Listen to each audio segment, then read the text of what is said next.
무용지물이라는 말이 있습니다. 존재하지만 쓸모가 없는 물건이라는 뜻이겠죠. 만약에 사람이 그런 이야기를 듣는다면 얼마나 서글픈 일일까요? 분명히 사람의 모양을 하고 있고 사람의 활동을 하지만 누구에게도 유익이 되지 못하는 존재, 필요할 때 쓰임받지 못하는 존재, 그런 인생은 참 우울할 것 같습니다. 잠언은 지혜와 지혜로운 자의 삶을 강조하는데요. 그 반대 개념이 바로 미련한 자입니다. 미련한 자는 어떤 행동을 하는지, 미련한 자들에게는 어떻게 대해야 하는지를 26장이 가르쳐주고 있는데요. 우리 자신이 미련한 자가 되어서는 안 되겠다라고 하는 마음가짐을 하면서 그 특징들을 살펴보기를 원합니다. 미련한 자에게는 영예가 적당하지 아니하니 마치 여름에 눈 오는 것과 추수 때에 비 오는 것 같으니라. 비슷한 말씀이 8절에도 있습니다. 미련한 자에게 영예를 주는 것은 돌을 물매에 매는 것과 같으니라. 이스라엘 지역에 여름에 눈이 올 리가 없겠지만 눈이 온다 한들 그것이 눈답겠습니까? 오자마자 다 녹아버리겠죠.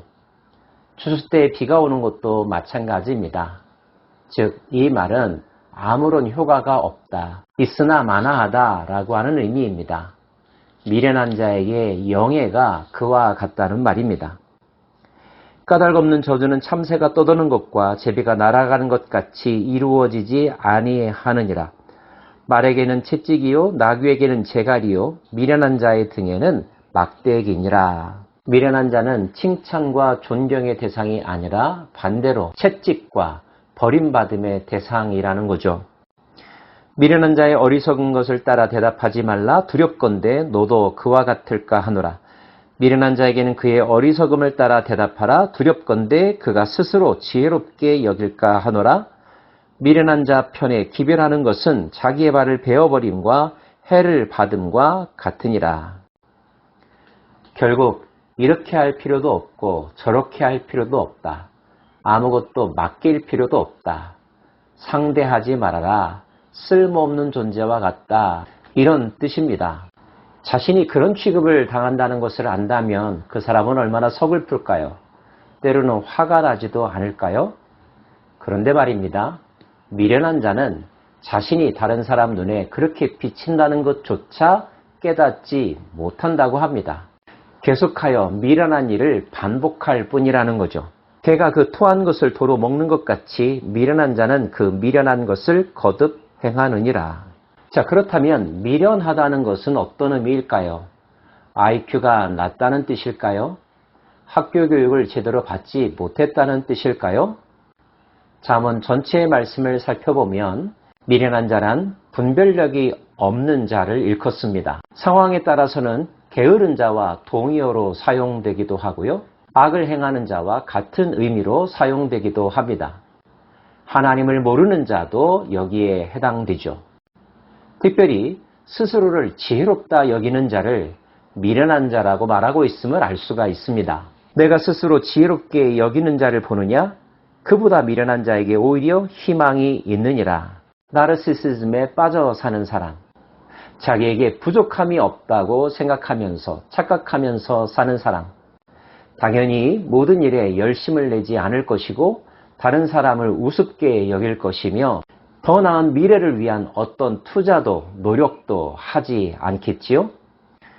게으른 자는 길에 사자가 있다, 거리에 사자가 있다 하느니라.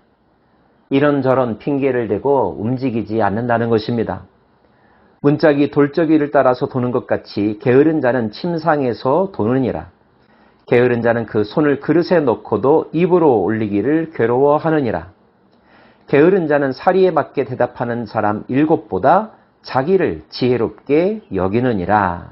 자기를 지혜롭게 여기는 자가 곧 게으른 자라는 뜻입니다. 그와 같은 범죄에 들어가는 또 다른 미련한 자가 있는데요. 그들은 바로 악을 행하는 자들입니다. 길로 지나가다가 자기와 상관없는 다툼을 간섭하는 자는 개의 귀를 잡는 자와 같으니라. 횃불을 던지며 화살을 쏘아서 사람을 죽이는 미친 사람이 있나니 자기의 이웃을 속이고 말하기를 내가 희롱하였노라 하는 자도 그러하니라.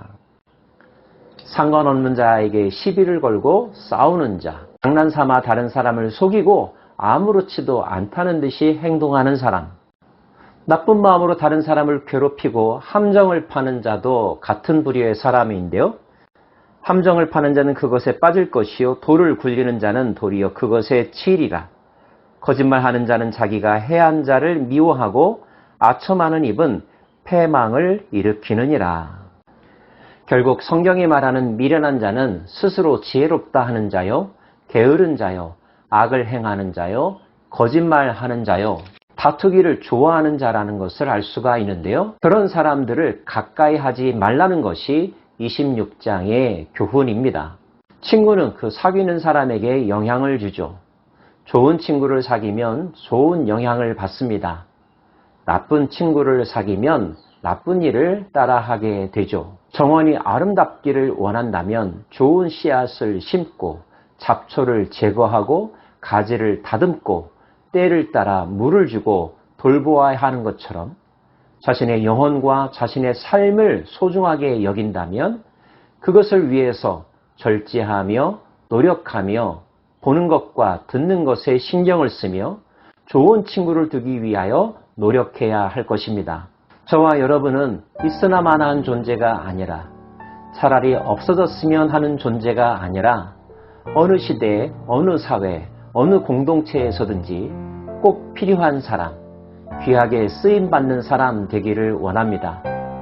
그러기 위하여 미련하지 않기를, 지혜롭기를, 하나님의 영에 충만하기를 소망하면서 이를 위해 배우고 듣고 보고 힘쓰는 일에 최선을 다하는 하루하루 살아갈 수 있기 원합니다. Be wise. 오늘도 지혜로운 하루 되시기를 소망합니다.